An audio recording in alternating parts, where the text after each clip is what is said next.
Hello மக்களே, ஒரு simple mushroom பட்டாணி கிரேவி எப்படின்னு பார்த்துடலாமா? இது கீ ரைஸ், சப்பாத்தி, நானு, குஸ்கா எல்லாத்துக்குமே சூட்டபுளாக இருக்கும். வாங்க ரெசிபிக்குள்ளே போயிடலாம். ஒரு பேக்கெட் மஷ்ரூம் எடுத்து மஞ்சத்தூள் போட்டு நல்லா வாஷ் பண்ணி எடுத்துக்கிறேன். சைட் பை சைடு 2 வெங்காயம், ஒரு தக்காளி எடுத்து நான் கட் பண்ணி வச்சுக்கிறேன்.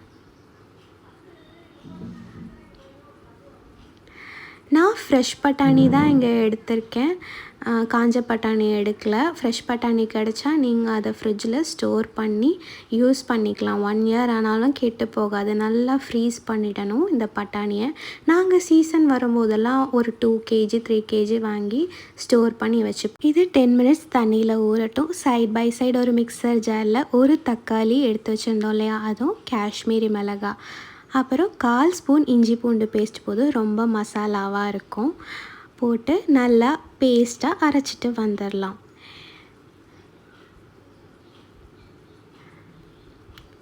அப்புறம் கேஸ் ஆன் பண்ணிவிட்டு இன்னொரு பேஸ்ட் ரெடி பண்ண போகிறோம். Onion cashew paste.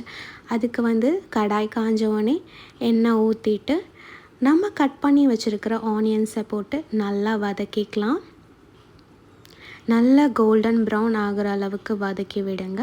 Side by side 5 முந்திரி எடுத்து வச்சுருக்கோம், அதையும் போட்டு இதோட வதக்கிக்கலாம். முந்திரி எதுக்குன்னா ஒரு ரிச்னஸ்க்கும் அந்த கிரேவி திக்னஸ்க்காக தான் சேர்க்குறோம்.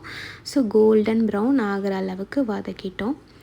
இப்போது இதை ஆற வச்சு நம்ம மிக்சியில் போட்டு அரைச்சிட்டு வந்துடலாம்.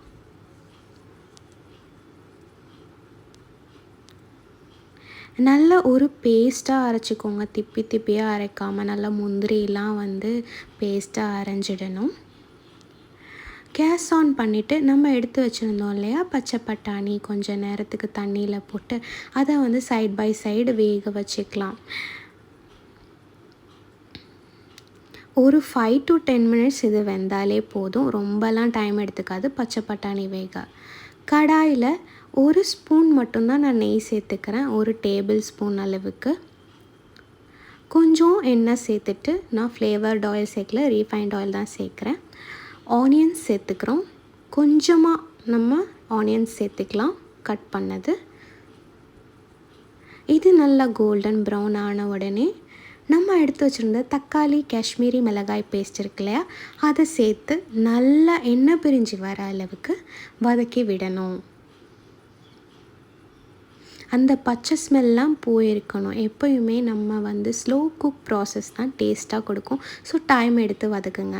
இப்போது எண்ணெய் பிரிஞ்சு வந்தோடனே மிளகாய் தூள், தனியாத்தூள் சேர்த்துக்கலாம்.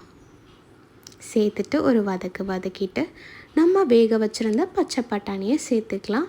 மஷ்ரூமையும் சேர்த்துக்கலாம்.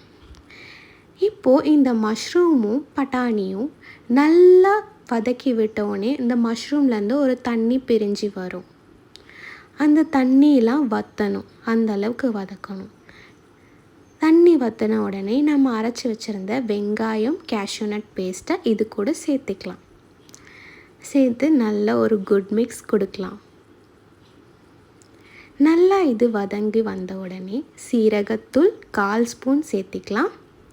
கரம் மசாலா 1/4 ஸ்பூன் சேர்த்திக்கலாம். ஒரு 5 மினிட்ஸ் அப்படியே லோ ஃப்ளேம்லேயே வேகட்டும். அப்புறம் லாஸ்ட்டாக ஃபைனல் டச்சுக்கு கஸ்தூரி மேத்தி சேர்த்துட்டு சர்வ் பண்ணிடலாம். இந்த ரெசிப்பியை கண்டிப்பாக ட்ரை பண்ணி பாருங்கள். ரோட்டீஸ், சப்பாத்திஸ், கீ ரைஸ் கூட நான் சொன்ன மாதிரி நல்லாயிருக்கும். Bye friends.